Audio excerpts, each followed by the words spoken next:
Je crois que le problème de contraception est un problème en principe de couple, mais le mari ou le compagnon est le grand absent là-dedans. Jamais. Pourquoi? Je ne vais pas. Pourquoi? Parce que l'homme il doit rester homme toute la vie. C'est certain, ça libérera la femme. Seulement jusqu'à quel point ça la libérera? Faudrait pas que ça la libère trop non plus parce que...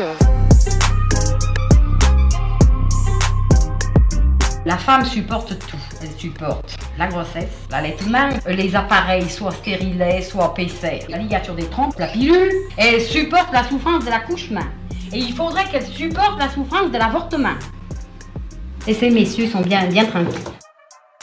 N'existe-t-il encore rien pour les hommes? N'existe-t-il encore rien pour les hommes? Une question qui se posait donc déjà dans les années 70. 50 ans après, on en est où de la contraception masculine? Qu'est-ce qui existe? Comment ça fonctionne? Comment on le vit au quotidien? Pourquoi c'est si peu développé? Quels enjeux sociaux et politiques ça soulève? C'est à toutes ces questions que cette enquête tentera de répondre à travers une série de 5 podcasts. Une dernière précision avant de commencer, le terme contraception masculine peut invisibiliser les personnes à pénis n'étant pas des hommes. Cependant, cette expression est celle employée par tous les acteurs et les actrices rencontrés, des associations aux usagers en passant par les scientifiques.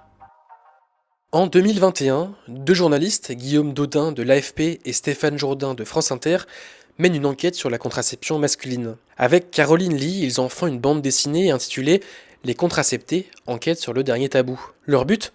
Comprendre pourquoi cette contraception était si peu développée en France. Quand on s'est lancé dans le projet des contraceptés avec Stéphane Jourdain, on s'est posé la question toute simple de savoir pourquoi 40 ans, 50 ans après qu'on ait commencé à parler de pilules masculines, de moyens de contraception pour les hommes, il n'y avait toujours pas disponible sur le marché de moyens de contraception à grande échelle et surtout les hommes n'utilisent pas de méthodes de contraception à grande échelle. Voilà. On avait l'impression qu'il y avait vraiment un grand fossé entre beaucoup de discussions, parce que c'est quand même un sujet dont on a pas mal parlé, dont les médias ont pas mal parlé. Donc un fossé entre ce bruit-là et l'absence d'utilisation à grande échelle. Le vrai début de l'histoire, c'est un peu une discussion que j'ai avec ma compagne au moment où elle est enceinte, sur la méthode de contraception qu'on va choisir après. Donc on en parle un petit peu. Puis moi, je me dis, tiens, ce sujet, il est intéressant, et je commence à m'intéresser à ça, et à ce repas entre amis que je raconte dans la BD, j'en parle un peu plus, et là, je me rends compte que ça intéresse tout le monde, que tout le monde se dit qu'il y a un vrai sujet autour de ça, et que il faut en parler parce que les filles trouvent que c'est nécessaire et qu'il y a une vraie absence de parole là-dessus. Et les mecs, les réactions des mecs, pour certains qui sont dans le déni, pour d'autres qui font un peu les kékés en mode si ça existait, je serais déjà dessus, mais pas sûr qu'ils s'y mettent pour de vrai. Ça aussi, ça nous interpelle. Et ça interpelle surtout Stéphane, qui me dit assez vite moi, j'aimerais bien me mettre à travailler avec toi là-dessus. Stéphane, il a coutume de dire que chaque jour, les hommes touchent les dividendes du patriarcat. Et c'est vrai, en tant que mec, dans cette société qui est quand même, qui a une forte dimension patriarcale, on a des avantages. On a globalement un salaire meilleur. Globalement, statistiquement, tendanciellement, on fait moins de tâches ménagères, on a plus de place laissée à notre carrière, on a moins de risques dans la rue de se faire emmerder. Il y a tout un tas de petits privilèges comme ça, et la contraception en fait partie d'une manière un peu différente que les autres questions. La contraception, c'est l'avantage de la tranquillité. C'est-à-dire que c'est les femmes qui ont cette charge mentale, c'est les femmes qui, dans les couples hétéros, doivent se poser la question de prendre une contraception, de comment faire, de prendre des rendez-vous, d'avoir évidemment les effets secondaires potentiels liés à la prise de contraception. Et les mecs, ils vont dans des relations, ils couchent avec des nanas, ils mettent des capotes parce que ça leur évite évidemment des IST, mais ils se posent jamais beaucoup la question de la contraception. Et donc ça, c'est vraiment un vrai avantage qu'on ressent dans toutes les discussions avec les mecs qui nous disent, comme nous on était avant de se poser la question de la contraception, les mecs disent c'est vrai, tiens, je me suis jamais posé cette question, et pourtant cette question elle est assez essentielle. Après toutes ces questions, ces constats et ces discussions, les 2 journalistes décident de mener une véritable enquête journalistique autour des contraceptés. Première découverte, les effets secondaires des contraceptions est beaucoup plus pris en compte pour les hommes que pour les femmes. On a été chercher un peu les rares travaux scientifiques qu'il y a eu sur le sujet.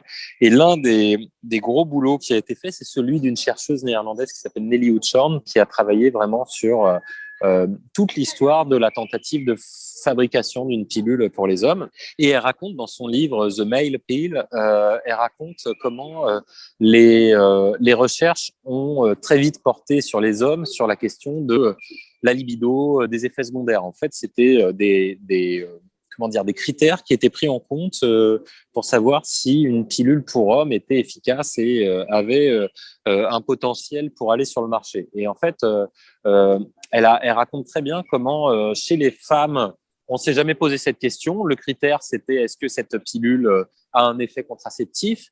Alors que chez les hommes, très vite, on s'est dit est-ce que ça a un effet contraceptif? Mais est-ce que aussi ça va déranger la libido des hommes? Est-ce que ça va leur faire des effets secondaires? Et chez les femmes, ces effets secondaires, cette influence sur la libido, c'était pas du tout rédhibitoire. Et chez les hommes, ça l'était. Et ça, c'était quand même assez éloquent parce qu'elle disait que c'était vraiment très, très symptomatique, quoi. Il y avait vraiment une différence nette entre les hommes et les femmes là-dessus. Deuxième constat, les raisons pour lesquelles la contraception masculine est si peu développée s'auto-alimentent. Le manque d'investissement sur la contraception masculine, pour nous, il résulte d'une espèce de cercle vicieux qui est que les labos pharmaceutiques sont convaincus que les hommes ne sont pas intéressés, donc n'investissent pas sur le sujet. Les hommes se disent qu'il n'y a pas vraiment de moyens dispo parce que les labos pharmaceutiques n'ont pas investi, donc ils ne s'y intéressent pas. Et autour de tout ça, les pouvoirs publics se disent que les hommes ne sont pas intéressés et les labos pharmaceutiques n'ont pas poussé là-dessus, donc ça ne sert pas à grand-chose de faire des campagnes d'information publique parce que de toute façon, il n'y a rien de concret à proposer et du coup, ils n'en parlent pas non plus. Et donc, tout cet ensemble tourne en boucle. Le serpent se mord la queue de manière assez effroyable et il ne se passe rien. Bonne nouvelle, les deux journalistes constatent que depuis quelques années, les choses commencent un peu à bouger. On a l'impression qu'il y a un début de cercle vertueux qui commence à se mettre en place un peu plus. On sent qu'il y a des hommes qui se sont mis à des méthodes de contraception, notamment la méthode thermique. Il y a les pouvoirs publics qui, face à ce frémissement, ont été obligés de réguler un peu, d'interdire une méthode de contraception masculine thermique utilisée par plusieurs milliers d'hommes en France parce que ils avaient des craintes. Ils trouvaient que ça n'avait jamais été suffisamment testé et donc ils se disaient si on laisse cette utilisation dans la nature, on risque d'avoir peut-être des problèmes parce qu'on ne sait pas bien comment ça fonctionne. On ne sait pas bien quels sont les effets secondaires, donc ils ont un peu agi et du coup les pouvoirs publics se positionnent sur le sujet et ça pourrait provoquer à court ou moyen terme des changements un peu substantiels. On l'a compris dans les épisodes précédents, la contraception masculine est une question éminemment politique. Pour leur enquête, Guillaume Daudin et Stéphane Jourdain ont rencontré Marlène Schiappa qui, entre mai 2017 et juillet 2020, est secrétaire d'État chargée de l'égalité entre les femmes et les hommes et de la lutte contre les discriminations. La rencontre avec Marlène Schiappa, ça a été l'objet de 7-8 rendez-vous avortés avant qu'on réussisse enfin à la voir. Donc le jour où on l'a enfin vue, on n'y croyait plus trop, mais on était aussi content qu'elle veuille bien nous recevoir parce qu'elle avait manifesté dès son arrivée au pouvoir en 2017, elle avait dit que parmi ses priorités, il y aurait la contraception masculine. Elle l'avait dit dans un entretien à elle et donc on s'était dit que c'était vraiment la meilleure personne à interroger parce qu'elle était un peu comptable de ça.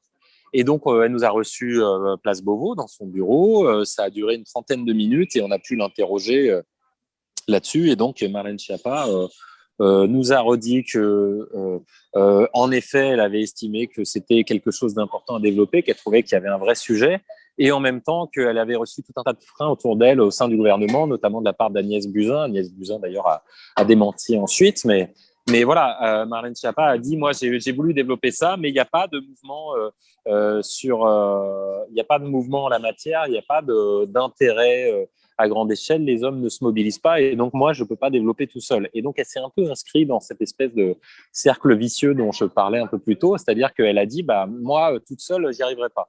Ce à quoi on lui a rétorqué que son ministère des droits des femmes, sa fonction sur l'égalité homme-femme, elle l'avait beaucoup utilisé comme une espèce de ministère de la parole, c'est-à-dire quelque chose qui est avancé par ses prises de parole publiques, par sa manière de provoquer le débat public, et que là-dessus, elle ne l'avait pas provoqué, elle n'avait pas utilisé vraiment de sa parole pour que les choses changent. Donc c'était une rencontre assez intéressante quand même, parce que ça permettait de voir ce que la personne qui était supposée symboliser l'engagement féministe au sein du gouvernement était en mesure de dire sur le sujet. Ce travail d'enquête et de vulgarisation a donc permis de dévoiler certains tabous. Mais est-ce que cette BD a permis de vraiment faire avancer les choses ? On a l'impression que ça a contribué au mouvement de prise de conscience. Après, il faut rester modeste. Notre BD n'est pas le seul élément. C'est l'un des éléments qui pousse. Et elle ne pousserait pas s'il n'y avait pas tout un mouvement associatif et puis des hommes qui commencent enfin à s'investir sur le sujet. C'est quand même ça le cœur de l'engouement qui se produit. C'est qu'il y a quelque chose, il y a un mouvement qui commence à être un peu mûr et qui fait que des hommes s'engagent sur le sujet. Et ça, c'est assez net, quoi. C'est-à-dire qu'il y a vraiment un petit truc qui se passe, des hommes engagés qui, pour certains, se sont servis du support de la BD pour en parler autour d'eux.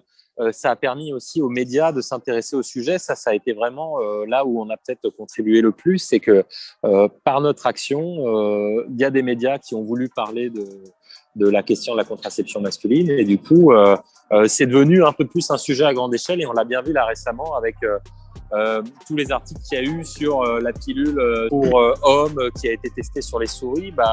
Il y a eu plein d'articles, peut-être parce que notre BD a fait que ce sujet est un peu plus dans les têtes, notamment du point de vue des médias. Les médias ont comme souvent un rôle majeur à jouer sur ces questions, et ce podcast sera peut-être une toute petite contribution. C'était le 5e et dernier épisode de cette série consacrée à la contraception masculine. Merci de votre écoute et à bientôt. Je crois que le problème de contraception est un problème en principe de couple, mais le mari ou le compagnon est le grand absent là-dedans. Jamais. Pourquoi? Je ne vais pas. Pourquoi? Parce que l'homme il doit rester homme toute la vie. C'est certain, ça libérera la femme. Seulement jusqu'à quel point ça la libérera? Faudrait pas que ça la libère trop non plus, parce que...